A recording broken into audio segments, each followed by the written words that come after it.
સુરતમાં બુટલેગરને પકડવા ગયેલી પોલીસ ઉપર હુમલાનો પ્રયાસ કરવામાં આવ્યો હોય તેવો કિસ્સો સામે આવ્યો છે। મળતી માહિતી પ્રમાણે સુરતના ઉત્તરાયણ પોલીસે ગત રાત્રે 9 વાગ્યાના અરસામાં કંટ્રોલ રૂમના મેસેજના આધારે ભારથાણા હનુમાન મંદિર પાસે રામનગરમાં રેડ કરી ત્યાં ઘર નંબર 846માં દારૂ વેચતા બુટલેગર કરણ કૈલાશને ખીંચીને દારૂની 11 બોટલ સાથે ઝડપી લીધો હતો। પોલીસ દારૂ કબજે કરી તેના વિરુદ્ધ કાર્યવાહી કરી હતી તો કરણે બૂમાબૂમ કરતા આસપાસથી પરિવાર અને અન્ય લોકોનું ટોળું ધસી આવ્યું હતું। બુટલેગરે બૂમાબૂમ કરતા પત્ની શારદા, ભાઈ ગજાનંદ ઉર્ફે પટેલ, તેની પત્ની નીમા, ભરત કૈલાશ ખીચી, લક્ષ્મણ ઉર્ફે જાસુડો, દલાભાઈ કછાવા, શંકર ખીચી, તેના પત્ની તેજલ તેમજ અન્ય આશરે 8 થી 10 લોકો ત્યાં ભેગા થઈ ગયા હતા અને તમામે પોલીસ સાથે ઘર્ષણ પર ઉતરી આવ્યા હતા।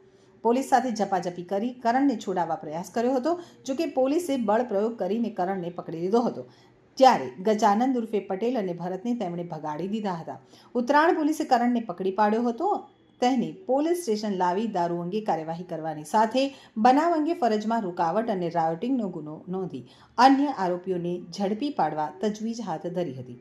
પોલીસે ગણતરીના કલાકોમાં 2 આરોપીઓને પણ પકડી પાડવામાં આવ્યા હતા।